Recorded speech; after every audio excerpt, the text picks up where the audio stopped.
Good morning. What a wonderful day to start day 2 of FII by bringing a bunch of people onto the stage to argue with each other. But that's what debate is, and that's what we do at Open to Debate, because we believe there is such a thing as good argument. And what do I mean by that? First of all, I mean that it is civil. And when you look at the goals of FII, which is to figure out the best ways to have the best impact on our shared future, it's a fact that we can have shared goals, but we're going to have different ideas about how to get there. We're going to have conflicting ideas. Not everybody's going to have all of the answers. And debate is a way to test our ideas against one another, to hear each other out, to challenge one another, and potentially to learn from one another. And that's what we are about to do with our program called Clash of the Titans. We have 6 intellectual and business titans who will be taking part in a series of 3 debates. Now, typically, our debates take on one topic, and they last for about an hour, more or less. This is different. We are going to do 3 debates quickly, 3 in a row, and they're going to be around 3 themes. Those themes are money, truth, and power. We do have ground rules, as has already been stated. One of them is civility. In this debate also, the debaters are strictly timed, 2-minute openings and 1-minute rebuttals, and then we will move on to the next debate. So it's going to be quick. It's going to be more of a TikTok-style debate. So let's get started with that. Our first topic in Clash of the Titans is going to be money, and I would like to welcome our first 2 debaters to the stage. And I would appreciate applause when I introduce these debaters as they make their way to the stage. First, please welcome Dr. Saifuddin Ammous. Dr. Ammous is an economist and best-selling author.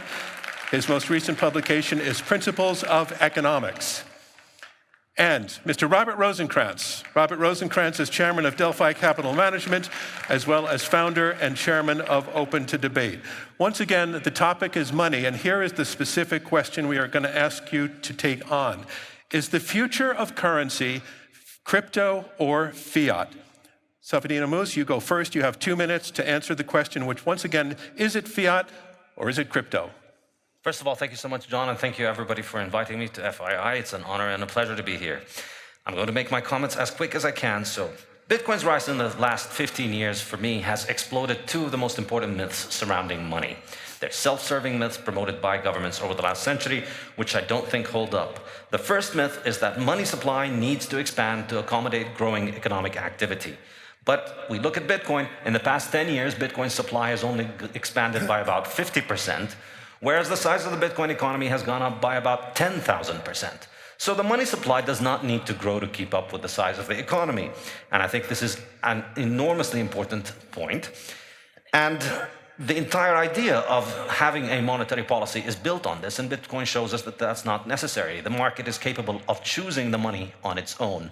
And the market chooses the asset that is the hardest. And that is the second myth surrounding money, which is that money is the choice of government. But history shows with gold predates all of the world's governments as money. Governments did not legislate gold into becoming money. Governments had to make their own money out of gold in order for the market to accept it as money. They had to accept the market's choice for money. And this is what we're seeing now with Bitcoin, where Bitcoin is one of the 10 largest currencies in the world, and it has no state sanction behind it. It's not the state anywhere that has made Bitcoin money. So what ends up happening on a free market is that the market chooses the hardest asset to produce as money because it holds on to its value. This happens in 2 ways. Either people recognize this and choose the hardest money, in which case they benefit at the expense of the people who use the easier money, or people don't recognize it and just find that their wealth disappears and all the wealth ends up in the hands of the people who have the hardest money. This is exactly what's going on with Bitcoin right now. Bitcoin continues to rise because it is hard, whereas government monies are easy to produce, and so they continue to lose value. So people today need to accept this and understand it, and I think Bitcoin is the most advanced form of money because of this, and it will continue to rise, and it will replace government money. Thank you. You have hit time. Robert Rosenkranz, we know where you stand with the way this is set up, but I want to launch you by asking the question, is currency's future fiat or crypto? Well, as a titan of finance, I think that money has to meet 3 criteria. It's got to be a store of value. It's got to be transacted by trustworthy intermediaries, and it has to be ease of transaction. And I'd say that Bitcoin fails miserably on all 3 counts. As a store of value, there's no underlying asset whatsoever. Its value relies on popular delusions and the madness of crowds. Since 2011, there have been 4 occasions when Bitcoin has lost more than 80% of its value. And yes, fiat currencies erode in value over time, but that is usually offset by their interest income. Then the question of trust of the intermediaries. The largest Bitcoin exchange in 2014 was Mt. Gox. The largest in 2022 was FTX. They both had spectacular bankruptcies. The largest now is Binance. It was just fined $4 billion for its misfeasances. And then on ease of transactions. So MasterCard, in 2 minutes, processes 300,000 transactions. The BT Ledger takes a full day to process 300,000 transactions, and to do it, it uses the entire power supply of the nation of Poland. This is insanely inefficient and wasteful. So on those grounds, I would say that Bitcoin has major, major failures as money. Thank you very much. Time for a rebuttal. Dr. Musio, you have 1 minute. On the issue of store of value, even with all of these 80% drawdowns, Bitcoin has outperformed every financial asset over the last 10, 15 years. In fact, I don't think there's any money manager who's outperformed Bitcoin over the last 5, 10 years. All those people charging fees to manage money cannot match just simply buying and holding Bitcoin, because they're playing a game in a rigged currency where the currency is constantly devalued. So you need to run extra fast just to stay where you are, because the currency is designed to lose value. Whereas with Bitcoin, because the currency is fixed in supply, simply the increased demand, and as people recognize and understand that this is a fixed supply currency that nobody can inflate, that on its own is causing its value to appreciate more than pretty much any investment in the fiat world. On the issue of exchanges, Bitcoin does not require exchanges to operate. In fact, that's the whole point. The whole point is that you are the one who is in charge of your currency. You can decide what you do with it, and nobody can take it away from you, because it's cryptography, it's math. It's not money. And on the issue of energy, I think this is a failed comparison, which I discuss in my book. Bitcoin is not a consumer payment system. You can't compare MasterCard transactions. It's a final settlement platform. Thank you very much. Mr. Rosenkranz, you have the last word. 1 minute rebuttal. Okay, well, my opponent has made a lot of the fact that the supply of Bitcoin is limited. Well, so is the supply of Picassos, and that does not make Picasso money. He's also talked about the fact that government doesn't have its hands on Bitcoin, but that's because the anonymity of Bitcoin enables a lot of nefarious activity, from ransomware payments to drug dealers to financing terror networks. Government establishes the value of money by making it legal currency, by making it the means of which you can pay debts, pay your taxes, et cetera, and it has every reason to ban or heavily regulate Bitcoin. So in my view, Bitcoin ain't money, and in my view, it never will be. That is a wrap on this round. Thank you very much, gentlemen. And you may leave the stage. Thank you. Now we move on to our second debate. The theme in this one is truth. And I'd like to welcome to the stage again with a round of applause. First, Sir Martin Sorrell, who is founder and executive chairman of the S4 Capital Group. Sir Martin, welcome. This side, sorry. And Xenia Wickett. Ms. Wickett is the founder of Wickett Advisory and is an executive coach and international advisor. Ms. Wickett, thank you. Welcome to the stage. I said the theme of this this round is truth, and the degree to which truth may be disrupted by technology, or is it being enhanced? And the advent of artificial intelligence has certainly raised this topic to new levels of relevance. So here is the question, and you will go first, Sir Martin. Will AI change the nature of truth? You have 2 minutes to respond. Thanks, John. Good morning, everybody. So three very simple points. Firstly, AI, AGI, depends on data. Garbage in, garbage out. So the data that is supplied to AI models is absolutely critical, and control of that data or influence on that data will be essential. That data is going to be increasingly supplied by very large companies, companies that effectively are countries. If you equate market capitalization with GDP, a $3 trillion company would be the size of a France or a Germany, almost a Germany, an Italy, a Spain, or indeed a UK. And those companies will have enormous responsibilities in terms of the way that they collate the data, ingest the data, use the data. So critically important is how those companies are regulated. And the third point is there has to be self-regulation. Governments don't have the capacity or the resources or the capabilities that these large companies have.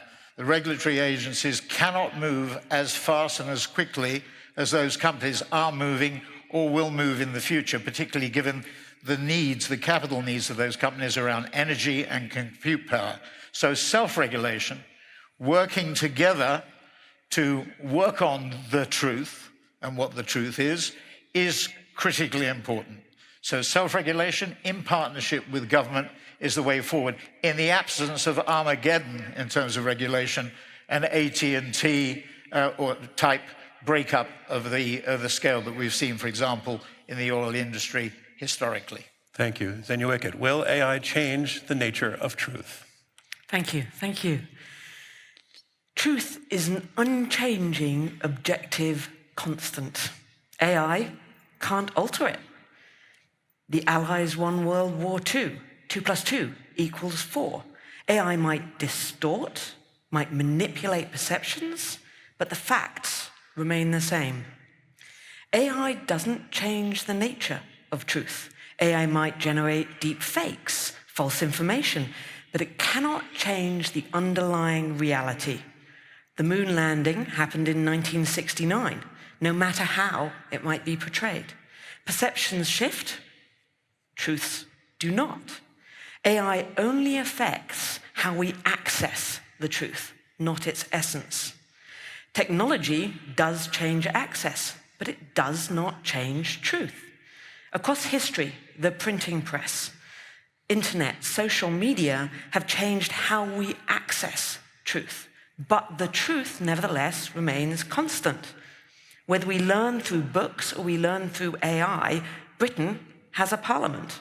Technology does not redefine the facts. Truth has 3 fundamental characteristics. First of all, it is objective. It is fact-based. Secondly, it reflects reality. It corresponds to what actually is. And thirdly, it is independent of how it is discovered. The method of finding truth, whether through AI or otherwise, doesn't affect the truth itself. AI might change perceptions or create alternative narratives, but truth's essence remains unchanged. AI is a facilitator, but it is not an arbiter. It helps us access and filter data, but it does not generate the truth. It is a tool, not a creator of truth.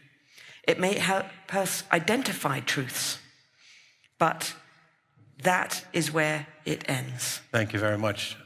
So Martin, your 1-minute rebuttal. Well, truth is subjective. I mean, newspaper barons have always influenced truth. We've seen where media owners can influence in this current election that we're seeing in the United States.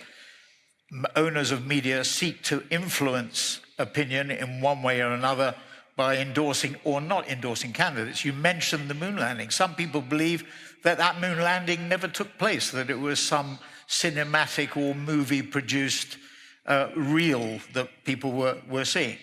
So the truth that you refer to can be influenced, and unfortunately, in the context of AI and AGI, there will be bad actors, and we will have to control those bad actors or stop them from influencing people in unsatisfactory ways. In the current conflicts that we see taking place, sadly, in Eastern Europe and indeed in the Middle East, truth is influenced in the new media, the social media that we see in many ways. And AGI certainly do that too. Zenuiket, your rebuttal, please. Thank you. So Martin, I'm so pleased you brought that up. Thank you. Because what you're talking about is perception. And there's no question at all, I 100% agree with you. AI alters perception. it doesn't alter reality. It doesn't alter the truths. AI can manipulate how we perceive, what we perceive. It can manipulate how information is delivered, but the underlying truth remains the same. Misleading media can deceive, but it doesn't rewrite the facts. So, yes, you're 100%. We live in a world that is hugely complex. We live in a world where people are bringing out new facts. We live in, or new perceptions. We live in a world that many describe as a post-truth world. But that is about information overload. That is about manipulation. I'm sorry you've isn't hit about time. shift in And nature. I have to thank both of you very much for this round of the debate. Thank you. Thank you. And now our third and final debate, I'd like to welcome to the stage two more titans, Dr. Jacques Attali. Dr. Attali is president of Attali Associates and was the first president of the European Bank for Reconstruction and Development, and also Mr. Christian Angermayer. Mr. Angermayer is an investor and founder of the Payron Investment Group. Thanks for making it to the stage. This topic concerns power, and it's the question of who deserves power, who can be trusted with it, and the way that we are phrasing the question is it time to give more power to tech companies? Dr. Attali, you have the first response. Well, power has always been the key question, and in the past, power has been divided between at least three kinds of people. Soldiers, the religious people, and the people from economy, market. Today, there is another category, which are tech people, and they are very important, they are essential. Nobody can be against. The world will not be what it is today without tech. Tech is fundamental. Tech has given a rising life expectancy. Tech has given us whatever we have around us. Nobody can be against it. But tech is a tool, and tech cannot be the value in itself. Tech can be used for the worst and can be used for the best. Tech can be used for what I call economy of death, war, increasing climate crisis, terrible weapons, or can be used for the best, which was I call economy of life, which is development of health, education, culture, recycling, renewable energies, a sustainable society. And then the question is, who is the master? And the master has to be either the tech people, the religious people, the military people, the market people, or the politicians, the governments. In my view, it should be a balance between market and government. The market is good to let flourish technology. Government cannot develop technology by itself, but market can do it. The market can do it if the government provides an environment of freedom, no fear to discover new things, but also control. AI will kill mankind if we let AI develop itself. I have to stop you there at 2 minutes. And Christian Angermayer, your opening statement, please, 2 minutes. Okay, thanks for having me. The problem is when you have a French guy and a German guy, we train since 50 years that Europe is in good state when Germans and French agree. So it's so hard to debate. And Jacques already made it like good Europeans do. He made a balanced view and not an extreme view, what more Americans do. So it's going to be a very balanced debate because we more or less have the same opinion. Actually, because you already said, like, tech is a tool, so I rather shifted to sort of the people behind tech, so a little bit more entrepreneurs versus government, and government too much regulation. So I was thinking, whom I'm afraid of in the morning when I wake up. Yeah, is it tech entrepreneurs or is it the government? As a German, I'm very afraid somebody could take away my money with taxes. Yeah, so at the moment we have an overly big sort of problem with too much government, like taxes. When you wake up in Russia, yeah, you're not afraid of Google, you're not afraid of Elon Musk, you're afraid that your government could start another silly war. Actually, I think we have become globally too much complacent with the, if I'm a little bit extreme, the tyranny of government. And it's actually very smart of government people to start a debate like that, where they're trying to insinuate that business tech is overly powerful, while if you look in the last decades, it's actually the government, it's actually regulation which has grabbed more and more power. But let's think for 1 minute indeed, tech would be as powerful as we're trying to make here in the debate. Would be that so bad? If you look at like half of the room is looking on your phones, it's not made by government, it's made by entrepreneurs, and at the end, it's made by tech companies. In the morning, we came in cars, which 100 years ago were invented by entrepreneurs and not by the government. And lastly, by the way, even here in Saudi, when you hear people talk about the government, none of them is saying, oh my God, let's be more like the European Union. That would be actually a heavy insult. But like you hear governments like here in Saudi or in Rwanda. I'm sorry, you've hit time. Saying that I want to be more like Elon Musk. Dr. Atala, you have 1 minute to rebut. Well, Europe is a good example. We are trying to balance between market and regulations. And we are too much on the side of regulations in Europe as far as we are. But we need more regulations worldwide now. For many issues on tech, we need more regulations on AI worldwide. We need an international charter to control AI because AI can destroy mankind. AI can destroy mankind, and we need a regulation to avoid it. We need the same for biotech. Biotech is a wonderful potential, but the alliance between biotech and AI can also destroy mankind. And we know that from 30 years. We need a control of that. It has to be done by governments, having good experts to do it inside the government and by the market people, having in mind the interest of next generation. My dream is to have tech people and government people work in favor of next generation in order to build a common future. Thank you very much. Yeah. Your rebuttal, please. Well, we almost agree again. Like I would say it's really a balance. I think you want nobody, neither tech, nor entrepreneurs, nor the government, be all powerful. What we all want, and coming from France and the French Revolution, you want a split of power. You want, so that's why, yes, you want sensible regulation. Again, I think we're too far out on the government side at the moment, so I want to turn it back. If you look at Europe, it's a mess. Like the last thing which came out of Europe was when you have the lids of a water bottle that you cannot fully take it off. That's the grandiosity of European regulation, while Elon Musk is bringing rockets to space and safely back. So I think we want more of unleashed entrepreneurship, but yes, we don't want it 100%. We want sensible regulation, and I think actually AI is the topic where we want most of the sensible regulations, because we heard it in the truth section. It has the power to sort of distort the most, so we want sensible regulation there. I wouldn't push back there. That is time, and thank you very much. Thanks to both of you, and that concludes the third of our 3 debates. That has been our Clash of the Titans, but before we break, I'd like to just ask you all a question that I'd like you to answer as we do a poll. After you've heard these arguments in very quick succession, which of the grand challenge themes, money, truth, or power, do you consider to be the most critical to humanity's future? And while you're entering your response to that, I want to thank our debaters, first of all, Mr. Rosenkranz, Dr. Armus, Sir Martin, Ms. Wickett, Dr. Atali, Mr. Angermeyer. We so appreciate that you were willing to come up and face one another and to have an argument. As I said at the beginning, we really believe that there's such a thing as argument when it's conducted in good faith and with the intention to listen, with the intention to learn, and done so with civility. And we hope that through the rest of the conference, you'll kind of take the note from here. I want to listen to all sides. I want to listen to both sides without having to take offense if somebody disagrees with you. So let's look at the results from the poll. We'll bring them up.